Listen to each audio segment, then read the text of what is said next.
Setelah sempat menghilang atau putus kontak dari bumi, wahana antariksa Voyager 2 akhirnya telah membangun kembali komunikasi dengan bumi dan beroperasi secara normal. Jadi, buat yang udah nonton update sebelumnya, kalian udah pada tahu kan kalau wahana antariksa Voyager 2 sempat kehilangan kontak dengan bumi setelah serangkaian perintah yang secara tidak sengaja memindahkan antena Voyager 2 derajat dari bumi. Jadi, pada tanggal 28 Juli kemarin, pihak misi Voyager atau Jet Propulsion Laboratory milik NASA mendapat sinyal yang lemah mirip dengan detak jantung, namun tetap mengkonfirmasi kalau wahana antariksa Voyager 2 masih sehat meskipun tidak dapat berkomunikasi sepenuhnya dengan bumi. Dan seperti yang juga sudah saya jelaskan pada update sebelumnya, kalau wahana antariksa Voyager 2 diprogram untuk dapat mengatur ulang orientasinya secara otomatis beberapa kali dalam setahun jika terjadi masalah seperti ini. Dan orientasi otomatis yang dilakukan Voyager tahun ini adalah pada bulan Oktober mendatang. Namun, pada tanggal 4 Agustus kemarin, tim Jet Propulsion Laboratory milik NASA mengumumkan informasi dalam sebuah pembaruan misi bahwa fasilitas Deep Space Network milik NASA di Canberra, Australia dapat mengirimkan perintah ke ruang antar bintang yang mengarahkan wahana antariksa Voyager dan mengarahkan antenanya kembali ke bumi. Dalam usaha tersebut, tim pengontrol misi harus menunggu sekitar 37 jam untuk mengetahui apakah perintah berhasil. Nah, untungnya, setelah penantian panjang, akhirnya wahana antariksa Voyager mulai mengembalikan data sen dan telemetrinya yang menunjukkan bahwa itu beroperasi secara normal dan tetap pada lintasan yang diharapkan oleh para tim misi. Setidaknya inilah pesan yang menandakan kalau Voyager sudah kembali terhubung dengan bumi.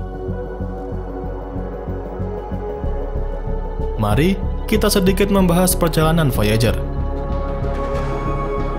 Wahana antariksa Voyager 1 dan 2 terbang keluar angkasa dari Launch Complex 41 di Cape Canaveral, Florida pada 20 Agustus tahun 1977. Setelah melewati 4 planet raksasa gas di tata surya antara tahun 1970-an dan 1990-an, Voyager 2 kemudian memasuki ruang antar bintang pada 10 Desember tahun 2018. Sedangkan pesawat kembarannya Voyager 1 terbang sejauh 24 miliar kilometer dari bumi dan menjadi objek pertama yang bergerak di luar pengaruh gravitasi bintang kita matahari pada tahun 2012.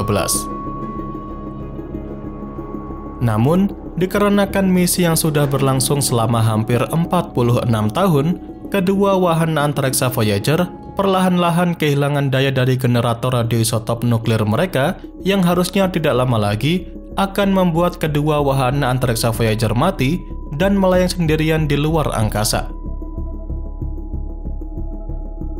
Tetapi demi mendapatkan lebih banyak informasi dari ruang antar bintang yang saat ini tengah dijelajahi oleh wahana antariksa Voyager, para insinyur dalam tim misi Voyager telah membuat beberapa perubahan untuk tetap mempertahankan sistem mereka selama mungkin. Saat ini sistem pemanas pada wahana antariksa Voyager telah dimatikan untuk menghemat daya dan mempertahankan beberapa instrumen prioritas dalam mendapatkan informasi sebanyak mungkin dari wilayah yang sedang dijelajahi kedua wahana antariksa Voyager. Bahkan pada tahun ini, secara resmi NASA telah menambahkan durasi misi Voyager 2 selama 3 tahun dan memperpanjang pengumpulan data ruang angkasa hingga setidaknya tahun 2026 mendatang.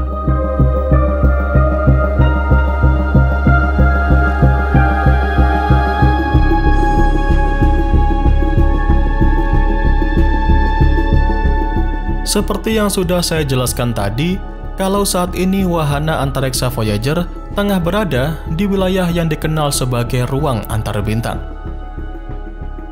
Ruang antar bintang mengacu pada ruang kosmik yang terletak di antara bintang-bintang dalam sebuah galaksi, semisal di antara bintang kita Matahari dengan bintang tetangga kita Proxima Centauri. Wilayah ruang antar bintang ini memainkan peran penting dalam astronomi dan astrofisika dikarenakan merupakan penelitian mengenai materi antar bintang interaksi antara bintang dan lingkungannya, serta berbagai proses lainnya yang dapat memberikan wawasan tentang evolusi galaksi, pembentukan bintang, dan masih banyak lagi. Nah, dalam konteks perjalanan wahana antariksa Voyager mencapai ruang antar bintang berarti bahwa wahana antariksa tersebut telah melewati pengaruh dominan dari matahari kita dan sekarang bergerak dalam medium yang lebih dipengaruhi oleh materi dan kondisi pada ruang di antara bintang-bintang. Dan kalau ditanya kemanakah perjalanan wahana antariksa Voyager selanjutnya, jawaban secara resminya masih belum ada. Namun, yang harus kalian ketahui, kalau wahana antariksa Voyager tidak akan selamanya bisa mengirimkan berbagai data serta kondisinya ke bumi. Seperti penjelasan tadi, setidaknya wahana Voyager masih punya waktu 3 tahun ke depan untuk tetap bisa memberikan update ke bumi. Setelah itu, diperkirakan wahana antariksa Voyager akan mati dan benar-benar melayang sendirian di gelap dan luasnya alam semesta ini.